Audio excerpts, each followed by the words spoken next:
بسم الله الرحمن الرحيم. الحمد لله رب العالمين، الصلاة والسلام على رسوله الكريم.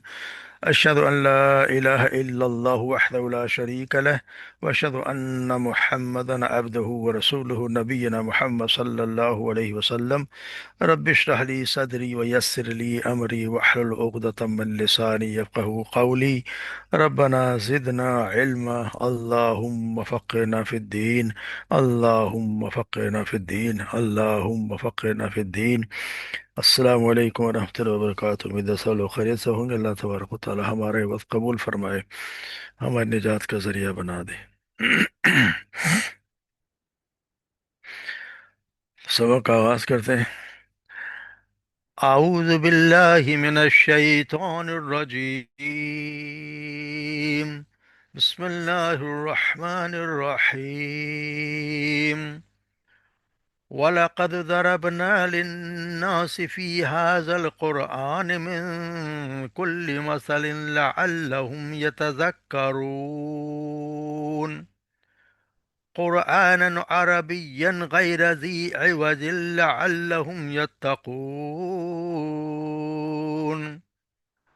ضرب الله مثلا رجلا فيه شركاء متشاكسون ورجلا سلما لرجل هل يستويان مثلا؟ الحمد لله بل أكثرهم لا يعلمون. إنك ميت وإنهم ميتون ثم إنكم يوم القيامة عند ربكم تختصمون. فمن أظلم ممن كذب على الله وكذب بالصدق إذ جاءه أليس في جهنم مثوى للكافرين؟ والذي جاء بالصدق وصدق به أولئك هم المتقون. لهم ما يشاءون عند ربهم ذلك جزاء المحسنين. ليكفر الله عنهم أسوأ الذي عملوا ويجزيهم أجرهم بأحسن الذي كانوا يعملون. صدق اللہ۔ وَلَقَدْ ضَرَبْنَا، اور یقیناً ضربنا ہم نے مثال پیش کی لوگوں کے لیے، للناسی فی ھذا القرآن، اس قرآن میں، من کل مثل، ہر قسم کی مثالیں، لعلہم یتذکرون، تاکہ وہ ہدایت حاصل کریں۔ قرآن عربیہ، قرآن عربی زبان میں، غیر ذی عوج، جس میں کوئی عوج، کوئی ٹیڑھ نہیں، لعلہم یتقون، تاکہ وہ تقوی اختیار کریں، یا تاکہ وہ پرہیزگاری اختیار کریں۔ ضرب اللہ مثلا رجلا، اللہ مثال بیان کرتا ہے ایک شخص کی، فی شرکاء، اس کے بہت سارے شریک ہیں، متشاکسون، جو آپس میں لڑتے جھگڑتے ہیں، ورجلا، اور ایک وہ شخص ہے، سلامن للرجل، اس سلامتی، ایک یعنی ایک شخص کے ساتھ پورا کا پورا ایک ہی آدمی کا وہ سالم غلام ہے۔ حل یستویان مثلا، کیا یہ دونوں برابر ہو سکتے ہیں مثال میں؟ الحمدللہ، سب تعریف اللہ ہی کے لیے ہے، بل اکثرہم لا یعلمون، بلکہ اکثر لوگ لا یعلمون، نہیں سمجھتے۔ انک میت، آپ نے بھی مرنا ہے، وانکم میتون، اور بے شک انہوں نے بھی مرنا ہے، ثم انکم، پھر بے شک تم، یوم القیامتی، قیامت کے دن، عند ربکم، اپنے رب کے پاس، تختصمون، آپس میں جھگڑو گے، یعنی کہ اس دن فیصلہ ہو جائے گا۔ فمن ازلم، اور اس سے بڑا ظالم کون ہوگا، ممن کذب علی اللہ، جس نے جھوٹ باندھا یا جھوٹ بولا اللہ پر، وہ کذب، اور اس نے جھٹلایا، بالصدق، سچائی کو، اذ جاءہ، جب وہ آئے اس کے پاس، الیس فی جہنم، کیا نہیں ہے جہنم میں، مسون، ٹھکانہ، کیا جہنم میں ٹھکانہ نہیں ہے، للکافرین، کافروں کے لیے، والذی جاء بالصدق، اور وہ جو آیا، جو لایا صدق، جو لایا سچائی، جا کا مطلب آیا، مگر با آ جائے تو لایا، جو سچائی لے کر آیا، اور صدق بھی، اور ان کو جو جنہوں نے اس کو جنہوں نے اس کی تصدیق کی، اولئک هم المتقون، یہی وہ لوگ ہیں، هم المتقون، جو پرہیزگار ہیں، متقی ہیں، لہم ما یشاؤون عند ربہم، لہم، ان کے لیے، ما یشاؤون، جو کچھ بھی وہ چاہیں گے، عند ربہم، اپنے رب کے پاس، ذالک جزاء المحسنین، اور یہ ہے جزا، بدلہ، محسنین، نیکوکاروں کے لیے، احسان کرنے والوں کے لیے، لیکفر اللہ عنہم، کہ دور کر دے، تاکہ دور کر دے اللہ، تو دور کر دے گا اللہ، عنہم، ان سے، اسوأ الذی عملوا، وہ برے کام، عملو، جو انہوں نے کیے، ویجزیہم اجرہم، اور اجر دے گا انہیں، اور انہیں دے گا جزا، بدلہ دے گا انہیں، اجرہم، ان کا اجر، بأحسن الذی کانوا یعملون، ان کے سب سے اچھے اعمال کا، کانوا یعملون، جو وہ کرتے رہے، یعنی جو بھی کام کرنے میں سے جو سب سے اچھے اعمال ہیں، ان کے مطابق اللہ تبارک و تعالیٰ ان کو بدلہ دے گا۔ تو یہاں اللہ سبحانہ و تعالیٰ ہمیں مثال دے کر ہمیں سمجھا رہے ہیں کہ انسان کو، کیونکہ مثال جو ہے نا، وہ اس سے مثال کے ساتھ کوئی بات کی جائے تو وہ انسان کے جلدی سمجھ میں آ جاتی ہے، اور خوب پھر اس کے ذہن میں بھی وہ بیٹھ جاتی ہے، خاص طور پہ ایسی مثالیں جن کا آدمی کے اپنی زندگی اور گرد و پیش کے اشیاء سے کوئی تعلق ہو، اور اس سے روزمرہ ان سے واسطہ بھی پڑتا ہو۔ اس لیے اللہ تبارک و تعالیٰ قرآن مجید میں ہر قسم کی مثالیں بیان فرمائی ہیں، جیسے اپنی توحید سمجھانے کے لیے آدمی کو خود ان کی مثالیں دے کر بھی سمجھایا، کئی جگہ ہے، سورہ روم میں بھی آیا، سورہ نحل میں بھی آیا، تو یہاں اللہ تبارک و تعالیٰ ایک مثال دے کے بنا رہا، اور پھر یہاں بتا رہے ہیں کہ یہ جو قرآن عربی، یعنی قرآن عربی زبان میں، یعنی قرآن عربی میں، یعنی کسی کی عربوں کو سمجھایا جا رہا ہے، کیونکہ پہلی بار تو آپ صلی اللہ علیہ وسلم عربوں میں آئے، مبعوث ہوئے اس وقت، تو وہاں پہ کہتے ہیں کہ اس غیر زبان میں کسی میں نہیں آ رہا، یہ مکہ اور عرب کے لوگ یہی، ان کے لیے کسی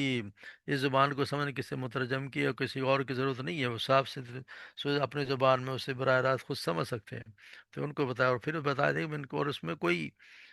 ٹیڑھ نہیں ہے، کوئی کجی نہیں ہے، اس میں کوئی، قرآن عربی غیر عزیز عوجن لعلہم یتقون، سیدھی، یعنی کہ اس میں کوئی اونچ اینچ پینچ کی کوئی بات نہیں ہے، عام آدمی کے لیے کوئی اس کو کوئی سمجھ میں مشکل آئے، اس سے کوئی بات نہیں ہے، صاف صاف سیدھی بات کہی گئی ہے، جس سے ہر آدمی جان لیتا ہے کہ یہ کتاب کس چیز کو غلط کہتی ہے اور کیوں کہتی ہے، کس چیز کو صحیح کہتی ہے اور کس بنا پر کہتی ہے، یا کیا منوانا چاہتی ہے اور کس چیز کا انکار کرنا چاہتی ہے، کن کاموں کا حکم دیتی ہے اور کن کاموں سے روکتی ہے، ہر انسان خود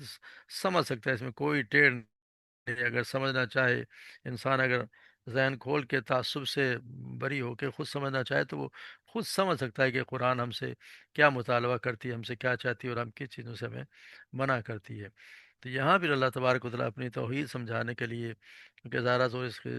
ہم پڑھتے ہیں صورت میں زیادہ تر توحید پہ ہی، تو یہاں اللہ تبارک و تعالیٰ ایک مثال دیتے ہیں، ضرب اللہ مثلا رجلین، ایک دو لوگوں کی یہاں مثال دی جائے، ان میں سے ایک تو اللہ تبارک مثال دیتا ہے کہ ایسے شخص کی، فی شرکاء متشاکسون، جن کے بہت سارے شریک ہیں، اور وہ ہے متشاکس، آپس میں ضدی، لڑنے والے، یعنی یہ ضدی، جیسا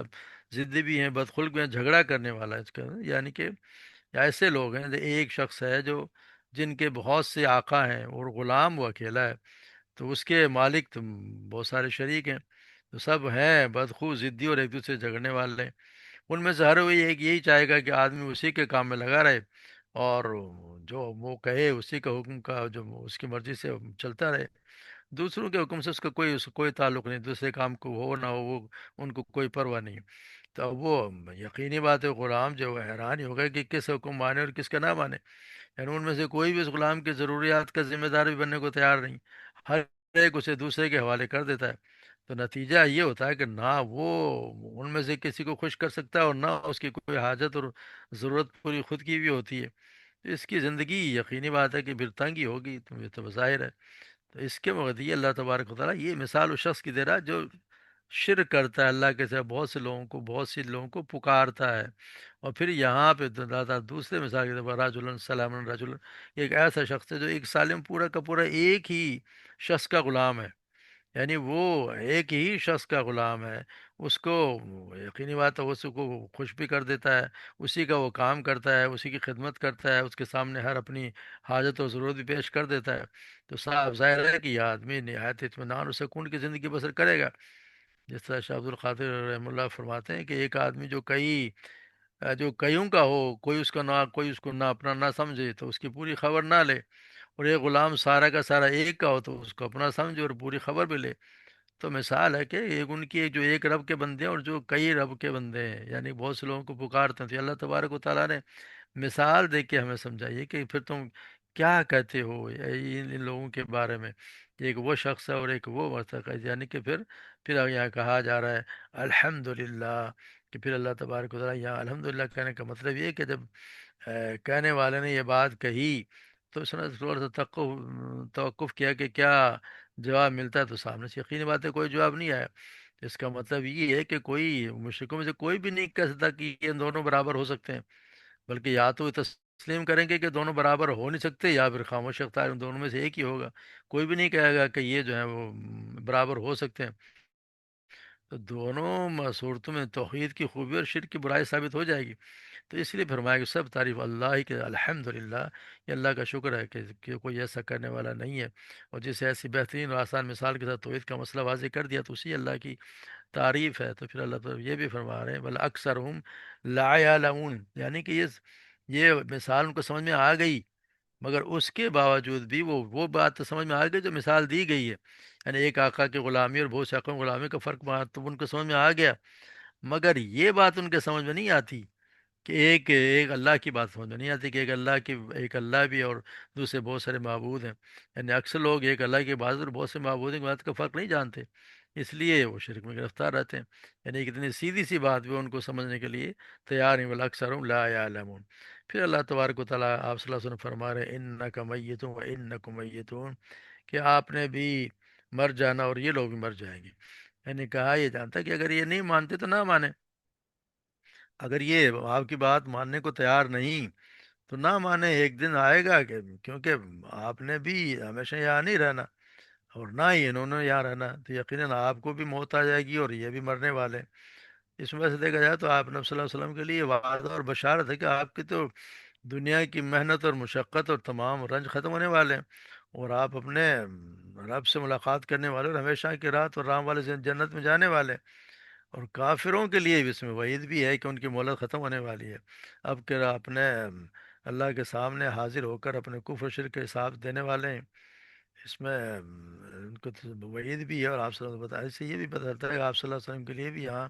لفظ آپ دیکھیں میت کا ہی لفظ استعمال ہوا ہے، مطلب یہ ہے کہ مسلمان آپ صلی اللہ علیہ وسلم اور تمام مسلمانوں کی موت یاد دلا کر تیاری کیا، یعنی کہ یہاں اس سے پتہ چلتا ہے کہ نبیوں کو بھی موت آتی ہے، ان کے لیے بھی لفظ میت ہی ہے، مگر اپنے یہاں بہت سے اللہ ہدایت دے، بہت سے لوگ ایسے جو یہ ماننے کو تیار ہی نہیں کہ آپ صلی اللہ علیہ وسلم بھی کبھی فوت ہو سکتے ہیں، یا وہ تو ان کا تو یہ نظریہ یہ ہے کہ وہ زندہ ہے، اور اسی طرح زندہ ہیں جیسے دنیا میں زندہ تھے، جان رزق مل سکتا ہے، اگر دنیا میں زندہ تھے اور اسی طرح زندہ ہے تو پھر صحابہ کرام نے کیا ان کو زندہ کو دفن کر دیا؟ یا پھر ہم مدینہ منورہ میں جاتے ہیں تو کس کی قبر پہ وہ جا رہے ہوتے ہیں، کس سے کہ ہم سامنے جا کے سلام کر رہے ہوتے ہیں؟ اگر وہ میت اس میں نہیں ہے قبر میں تو کیا وہ زندہ ہیں؟ تو پھر ان کو دفن کیسے کر دیا؟ کوئی شخص ہو سکتا ہے کہ کسی کو زندہ دفن کر دے؟ اللہ یہ صرف سمجھنے کا، ہاں عالم برزخ میں تو کیا زندگی ہے وہ اللہ ہی جانتا ہے، اللہ کو بھی پتہ ہے کہ عالم برزخ میں کیا زندگی ہے، مگر اس دنیا سے سب نے چلے جانا، اور اس کے لیے لفظ یہی آتا ہے انک میتون و انہم میتون۔ اور پھر اللہ تبارک و تعالیٰ ثم انکم یوم القیامت عند ربکم تختصمون، اور پھر قیامت کے دن اپنے رب کے پاس تم آپس میں جھگڑا کرو گے، یعنی تم آپس میں جھگڑے سے مراد یہ ہے کہ مشقین اور آپ صلی اللہ علیہ وسلم قیامت کے اللہ تعالیٰ کے سامنے جھگڑا یہ ہے کہ آپ صلی اللہ علیہ وسلم یقیناً اپنا مقدمہ پیش کریں گے، یا اللہ میں نے تو تیرا پیغام پہنچا دیا مگر انہوں نے تو مجھے جھٹلا دیا۔ اور مشرقین جیسے ہم پڑھا ہے تو وہ تو یہاں پہ بھی قسمیں کھاتے ہیں، وہاں بھی قسمیں کھا کر کہیں گے دنیا میں ہم نے تو کوئی شرک کیا ہی نہیں، جیسے سورہ الانعام میں پڑھا ہے، واللہ ربنا ما کننا مشرکین، اللہ کی قسم جو ہمارا رب ہے ہم نے شریک کرنے والے نہ تھے، ہم نے تو وہاں پہ کوئی شرک کیا ہی نہیں۔ تو پھر اللہ تبارک کا فیصلہ تو اللہ کے ہاتھ میں ہوگا، جو ان پر نبی کی شہادت کے علاوہ پھر فرشتوں کی شہادت ہے، زمین و آسمان کی شہادت ہے، اور پھر جو بالکل ہی ماننے والا ہی نہیں ہوگا، پھر اللہ تبارک و تعالیٰ ان مشرکوں کے ہاتھ پاؤں زبان دوسرے اعضاء سے بھی شہادت دلا دیں گے، ان کا ظلم تو ثابت ہو جائے گا، ان کے پھر انجام، کیونکہ فیصلہ انجام کا بھی فیصلہ کرنا، اور اللہ تبارک و تعالیٰ نے اس کے مطابق سزا بھی ان کو دینی ہے۔ تو یہاں یہ بتایا کہ اس دن تم ضرور آپس میں جھگڑا کرو گے، ویسے بھی اس کے دن جھگڑے سے مراد یہ بھی ہے کہ مشرکین اور کفار آپس میں جھگڑے ہوں گے، مشرکین اور ان کے معبود جو ہوں گے، وہ اپنے بڑے لوگ وہ بھی آپس میں جھگڑیں گے، بڑے لوگ ہوں گے، ہم جو پڑھ آئے تھے، بڑے لوگ چھوٹے لوگ، چھوٹے لوگ بڑے لوگ کے تم نے ہمیں بہکایا، تو ان کا بھی آپس میں جھگڑا ہوگا، بادشاہ اور رعایا کے درمیان بھی جھگڑا ہوگا، یا مظلوم اور ظالم ان کے درمیان بھی، یعنی آپس میں فیصلہ ہوں گے، چاہے وہ دونوں مسلمان بھی ہوں، کچھ بھی ہو، یعنی کہ حتیٰ کہ کہتے ہیں کہ آدمی کا اپنے اعضاء سے بھی جھگڑا ہوگا۔ تو اللہ تبارک و تعالیٰ ہم سب کو اسے محفوظ رکھے۔ پھر اللہ تبارک و تعالیٰ کا کہہ رہے ہیں فَمَنْ أَظْلَمُ مِمَّنْ كَذَبَ عَلَى اللَّهِ وَكَذَّبَ بِالصِّدْقِ إِذَا جَاءَهُ، اور اس سے بڑا ظالم ہو جس نے اللہ پر جھوٹ باندھا، یعنی جو اللہ کے بات کو جھٹلائے، اللہ پر جھوٹ باندھا ہو جس نے، یعنی ظلم کا مطلب تو ویسے تو ظلم کا نا اندھیرا، کس چیز کو اس کی جگہ اس کے علاوہ کہیں اور رکھنا بھی، کسی حق کو دوسرے کو دے دینا بھی ظلم ہے۔ اصل میں یہ اس میں سے مراد یہاں پر شرک ہے، یعنی اس کے ساتھ اللہ کے ساتھ کسی اور کی بات کرنا، اس کی کئی صورتیں جیسے ہم اس صورت کے شروع سے ہم پڑھتے آ رہے ہیں، اللہ کا قرب حاصل کرنے کے لیے کچھ اور لوگوں کو کی عبادت لوگ کرتے ہیں کہ ہمیں اس کے اللہ کے قریب کر دیں گے، فرشتوں کو یا مسیح علیہ السلام اور عزیر علیہ السلام کو اللہ تبارک و تعالیٰ کی اولاد بنانا، ان کو بھی اللہ کی اولاد قرار دے دینا، یا مصیبت اور تکلیف کے وقت تو اللہ تعالیٰ کو پکارنا، اور اس کی طرف سے جب کوئی وہ تکلیف دور ہو جائے، کوئی نعمت آ جائے تو اسے بھول کر اس کے شریک بنا لینا، لوگوں کو گمراہ کرنا، پھر طاغوت کی بات سب اللہ تبارک و تعالیٰ کے، یعنی کہ یہ اللہ پر ایک جھوٹ باندھنا ہی ہے، یہ سب ہے جو اللہ پر ہی جھوٹ باندھنے سے مراد ہوتی ہے، کہ اللہ تعالیٰ کے سامنے آ، یہ اللہ پر جھوٹ باندھنا ہے۔ اصل میں تو مسئلہ ہے کہ شرک ہے، یعنی کہ ان کو یہاں سے شرک ہے، اللہ تبارک و تعالیٰ کے یہ ایسی ہستیوں کو سمجھ لینا کہ وہ بھی کچھ کرنے والے ہیں، اللہ کے سامنے جھوٹ باندھ کے جو جھوٹے عقیدے گھڑ لیے کہ اللہ کے ساتھ اس کے ذات میں، صفات میں، اختیارات میں، حقوق میں کچھ دوسری ہستیاں میں شامل ہے۔ اور اس سے بڑا بھی ظلم یہ ہے کہ جب ان کے سامنے سچائی پیش کی گئی تو انہوں نے اسے مان کر نہ دیا، بلکہ الٹا اسی کو جھوٹا قرار دے دیا، یعنی اللہ صدقی جاؤں وہ آئے تو ان کو جھٹلا دیا، یعنی آپ صلی اللہ علیہ وسلم آئے اور سچ لے کر آئے تو ان کو انہوں نے جھٹلا دیا، ایک تو اللہ پر جھوٹ باندھ دیے کہ اللہ پہ کتنا شرک کری، یہ بھی خبر کہ کچھ لوگوں کو بنا لیا اور کچھ کوئی کہا سے کچھ بنا دیا، اور پھر یہ کہ جو سچائی لے کے آئے اس پر وہ الٹا بلکہ انہیں کو جھوٹا قرار دے دیا۔ تو پھر اللہ تبارک علیہ صفی جہنم مسول للکافرین، پھر کافروں کے لیے جہنم میں ٹھکانہ، جہنم میں ٹھکانہ ہوگا، اور کہاں ٹھکانہ ہوگا؟ تو یہاں بھی پھر یہاں یہ نہیں کہا کہ ان کے لیے، یہاں ہوتا ہے کہ کافروں کے لیے، یعنی کہ جہنم میں جانے والے کو وہی ہوں گے جو کافر ہوں گے، یعنی جب کفر جنہوں نے کیا ہوگا وہی جہنم میں جانے والے ہوں گے، کیونکہ یہاں پر کافرین کا لفظ استعمال ہوا ہے، یعنی کہ جہنم ان کے لیے کوئی ٹھکانہ نہیں، یہ فرمایا کافروں کے لیے جہنم کوئی ٹھکانہ نہیں ہے۔ تو مقصد اظہار یہ کرنا ہے کہ ٹھکانہ جہنم ہونے کی وجہ سے، ان کا ٹھکانہ جہنم ہے، وہ اس کی وجہ ان کو کفر ہے، یعنی حق بات کو چھپانا اور اس کا انکار کر دینا۔ اور یہاں پر جو لفظ ہے کافرین یا جمع کا صدقہ ہے، صیغہ ہے، تو اس کا مطلب یہ کہ یہ جو ہے ازلم مم من کا ذبح، من جو ہے وہ ایک شخص کے لیے نہیں ہے، یہ سب کے لیے ہے، یہ بلکہ تمام لوگ ہیں جو اللہ پر جھوٹ باندھتے سچی بات کو جھٹلاتے ہیں، ان کے لیے، سب ان کے لیے ان کا ٹھکانہ جہنم ہے۔ اور پھر دوسرا طرف کیا ہے والذی جاء بالصدق، اور جو کوئی جو لے کے آیا صدق، یعنی اللہ کے نبی لے کر آئے، وہ صدقہ بھی، اور جو جنہوں نے ان کی، جن کو سچائی ان کی تصدیق کی، اولئک هم المتقون، یہاں بھی اولئک هم آیا تھا، یعنی کہ بھی جمع کا صیغہ تھا، یعنی کہ یہاں تصدیق کرنے والے سب کے لیے، هم المتقون وہ متقی ہیں، یعنی کہ وہی لوگ ہوں گے جو جنہوں نے یعنی ہر شخص بھی وہ جو اللہ کی دعوت لے کر اٹھ کھڑا ہو اور اس پہ اللہ کا پیغام پہنچائے وہ، اور جو اس کو تسلیم کرے، تو وہ جو ہے وہ متقی ہوں گے، یقینی بات ہے کہ وہ بھی وہی لوگ ہیں جو هم المتقون، یہی متقی ہے، یعنی اس کے سوائے کوئی نہیں جس نے سچائی کو مان لیا۔ سچائی سے مراد یہ ہے کہ یہاں پہ توحید، رسالت اور آخرت پر ایمان، اصل میں یہ جو تین چیزیں ہیں، اللہ کی توحید اور آپ صلی اللہ علیہ وسلم کی رسالت اور آخرت اور یوم آخر، یعنی مرنے کے بعد دوبارہ زندہ، اس پہ ایمان لے، یہ سچائی ہے۔ اس کو جس نے تسلیم کیا، اس کو جس نے تصدیق کی، وہ وہی وہ لوگ ہیں جو متقی ہیں، کیونکہ پھر وہ زندگی بھی اسی کے مطابق گزاریں گے۔ توحید کو اگر مان لیں تو اللہ ہی کی وہ عبادت کریں گے، اللہ کے سوا کسی اور کو نہیں پکاریں گے۔ آپ صلی اللہ علیہ وسلم کو جب نبی تسلیم کر لیا تو انہی کے احکامات کے مطابق اپنی زندگی گزاریں گے۔ اور پھر جب آگے دوسری بات، احکامات جتنے بھی ہیں، یوم آخر، جو آخر سے ڈرے گا انسان، تو جو آخر سے ڈرے گا اس کو پتہ ہے میں نے ایک دن کھڑا ہونا اللہ کے سامنے، تو پھر وہ ڈرتا ڈرتا متقی یعنی پرہیزگاری سے اپنی زندگی گزارے گا۔ جیسے پوچھا گیا نا تو کہ کیا ہے یہ متقی، تقوی کیا ہے؟ تو شاید سیدنا عمر نے فرمایا کہ کبھی تم جنگل سے گزرے ہو جہاں پہ جھاڑیاں ہوں، تو کسی نے کہا کہ جی ہاں، تو جہاں جس طرح اپنے وہاں پہ کپڑے بچا بچا کے، اپنے کانٹوں سے جھاڑیوں سے کپڑے بچا بچا کے تم چلتے ہو، تو اسی طرح گزارتے ہو، جس طرح جو شخص زندگی گزارے گا، یقینی بات ہو گناہوں میں ملوث نہیں ہوگا، تو پھر متقی ہوگا، تو یہ انہی کے لیے ہے، وہ متقی ہو، ان کے لیے اللہ نے کیا جزا رکھی ہے، لہم ما یشاؤون عند ربہم، ان کے لیے وہ جو وہ چاہیں گے، عند ربہم، اپنے رب کے پاس۔ کیونکہ اس زندگی میں، اس کی وجہ یہ کہ اس زندگی میں انہوں نے اللہ کی مرضی کے مطابق زندگی گزاری، یعنی وہ کام کرتے تھے ان کا رب چاہتا تھا، تو اس لیے ان کے بدلے میں اللہ تبارک و تعالیٰ کیا ان کو وہ کچھ ملے گا جو وہ چاہیں گے، یعنی وہ جہاں زندگی، یہاں کہتے ہیں نا یہاں پہ زندگی گزارو اللہ کی مرضی کے مطابق، پھر وہاں تمہیں ملے گا جو تم خود چاہو گے۔ یہاں یہ ما یشاؤون عند رب، ان کے رب کے پاس، عند رب یہاں آیا، عند رب یہ نہیں کہ فی الجنہ، جنت میں نہیں، عند رب کا مطلب ہے کہ اللہ کے یہاں، اللہ کے یہاں،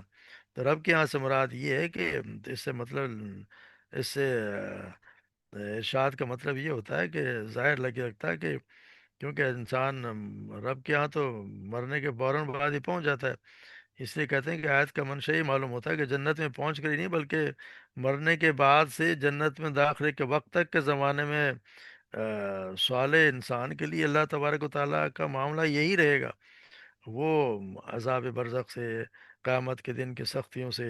حساب کتاب کی سخت گیری سے، میدان حشر کی رسوائی سے، اپنی کوتاہیوں اور قصوروں پر جو بھی مواخذہ سے اسے لازم بچنا چاہے گا، تو اللہ تبارک و تعالیٰ اس کی ساری خواہش پوری کر دے گا، اس کو کہیں بھی تکلیف نہیں ہوگی کہ وہ سیدھا اس کو یعنی کہ سمجھو اس کی جنت میں ہی چلا جائے گا۔ اور یہاں اللہ تبارک و تعالیٰ ذالک جزاء المحسنین، یہ ہے جزا، یعنی یہ نیکی کرنے والے تھے اور نیکی کرنے والوں کو یہی جزا ہے۔ احسان کا مطلب کہ احسان کا مطلب اسے نیکی ہے، کہ ایسا احسان کا مطلب ویسے تو آتا نہیں کہ ایسے اللہ کی بات کرو جس طرح اللہ تمہیں دے، آپ یہ اللہ کو تم دیکھ رہے، یہ تو ہو نہیں سکتا، تم کم سے کم یہ تو ہو کہ اللہ تبارک و تعالیٰ ہمیں دیکھ رہے ہیں، یعنی احسان کرنے والے جو بھی نیکی کا درجہ، یعنی بھلائی کا، ایک تو اچھا ہے بھلائی کا بدلہ اسی طرح دیا جائے، تو وہ تو ہوتا ہے عدل، اور ایک ہوتا ہے اسے بڑھ کے دیا جائے، تو یہ پھر اس کے لیے ہوگا، یہ ہوتے ہیں محسنین، جو بڑھ کے اس سے اس کی نیکی کا بدلہ بڑھ کے دیتے ہیں۔ اور پھر اللہ تبارک و تعالیٰ کیا کریں گے، یکفر اللہ عنہم اسوأ الذی عملوا، وہ دور کر دے گا ان سے وہ ان کے برے اعمال جو وہ کرتے رہے۔ ہم دیکھ رہے ہیں کہ صحابہ کرام جو ہے وہ، یقینی بات ہے، جو ایمان لانے سے پہلے تو وہ جاہلیت کے زمانے میں تو اعتقادی اور اخلاقی دونوں طرح کے بدترین گناہ کیا کرتے تھے، ہر کسی کے لیے کیا کرتے، ایمان لانے کے بعد پھر ان کی ایک یہی نیکی نہیں تھی کہ انہیں اس کو چھوڑ دیا، جیسے باقی اور بھی سچائی قبول کر لی، تو یہ اللہ تبارک و تعالیٰ جو جو انہوں نے کسی نے برے کام کیے تو جب ایمان لے آیا، مسلمان بن گیا، تو اس کے سارے پچھلے گناہ معاف ہو گئے، اور بلکہ وہ بھی حسنات میں اللہ تبارک و تعالیٰ تبدیل کر دیتا ہے۔ اس طرح ہم سے بھی جو برائیاں ہوتی ہیں اگر توبہ کر لیں تو اللہ تبارک و تعالیٰ ہمیں ان سے وہ برائیاں ہم سے دور کر دے گا، اور پھر ان کا اور عمل اور عمل یجزیہم اجرہم احسان الذی کانوا یعملون، اور بدلہ دے گا ان کے اجر کا ان بہترین اعمال کے مطابق جو وہ کیا کرتے تھے، یعنی اللہ تبارک و تعالیٰ یہ نہیں کہ ان کے متعلق کے برابر برابر کے جزا سزا، مطلب کچھ بدلہ جس طرح برائی کا بدلہ ایک ہی ہے، تو اللہ تبارک و تعالیٰ اس طرح نہیں، اللہ تبارک و تعالیٰ برائی تو صرف ایک ہی لکھی جائے گی، مگر نیکی جو ہے وہ 10 گنا سے 700 گنا تک بے حساب لکھی جاتی ہے، تو اللہ تبارک و تعالیٰ یہاں بھی اسی طرح دیں گے، انما یوفی الصابرون اجرهم بغیر حساب، یعنی صبر کرنے والوں کو ان کا اجر کئی شمار کسی شمار کے بغیر دیا جائے گا۔ تو اسی طرح اللہ تبارک و تعالیٰ اپنے متقی بندوں کے سب سے برے اعمال جو ہیں ان کو تو دور کر دے گا، اور جب سب سے برے اعمال دور ہو گئے تو سمجھو کہ پھر کم برے والے تو خود ہی دور کر دے گا اللہ تبارک و تعالیٰ۔ اور پھر یہ کہ پھر اب مسلمان انسان جب وہ لوگ مسلمان ہو گئے، اور ہم بھی اگر کوئی اللہ تبارک توبہ کریں، حج کریں، اس سے اللہ تبارک و تعالیٰ کے جتنے بھی کام کرتے ہیں وہ اچھے اعمال کریں، تو پھر اللہ تبارک و تعالیٰ انہیں ان کا اعمال کا بدلہ ان کے اعمال کے لحاظ سے دیا جائے گا، جو ان کے بہترین جو بہترین ہوں گے، اس کا مطلب یہ ہے کہ ان کے جو کم درجے کے اعمال ہوں ان کو بہترین بنا دیے جائیں گے، یعنی ایک نہیں کا بدلہ 10 گنا اللہ تبارک و فضل سے دے گا نا، کہ اگر عدل کرے گا تو پھر ایک کا بدلہ ایک ہی ہوگا، مگر یہاں اللہ تبارک و تعالیٰ اپنا فضل کرے گا، تو فضل یہ ہے کہ جتنا وہ چاہے گا جس کو دے گا۔ تو یہاں یہی بتایا جا رہا ہے کہ جو ہمارے اچھے سے اچھے اعمال ہوں گے، سمجھو اس کے مطابق فیصلہ کیا جائے گا، اور اللہ تبارک اس کے مطابق ہمیں انشاءاللہ اجر دے گا، اور ہماری برائیوں کو دور کر دے گا، اور ہمارے جتنی برائی ہم نے برے اعمال کے سب کو دور کر دے گا، اور ہمیں بدلہ انشاءاللہ دے گا ہماری سب سے اچھے اعمال کے مطابق۔ اللہ تبارک و تعالیٰ ہمیں بھی ان لوگوں میں شامل کر دے جن کو اللہ تبارک و تعالیٰ اس طرح بدلہ دے گا، ہمیں محسنین میں شامل کر دے، کیونکہ اللہ تو یہ جو بدلہ دیا جا رہا ہے محسنین کو دیا جا رہا ہے، مگر یہ محسنین ہوں گے کب؟ جب ہم متقی ہوں گے، ہم المتقون، جو متقی ہوں گے، متقین کا یہی ہوگا کہ ہم متقی وہی ہوگا جو اللہ تبارک و تعالیٰ کی مان کے چلے، اللہ تبارک و تعالیٰ کی مان کے اس کے مطابق زندگی گزارے، تو پھر وہ متقی اللہ تبارک و تعالیٰ ہمیں ان میں شامل کر دے۔ وما علینا الا البلاغ۔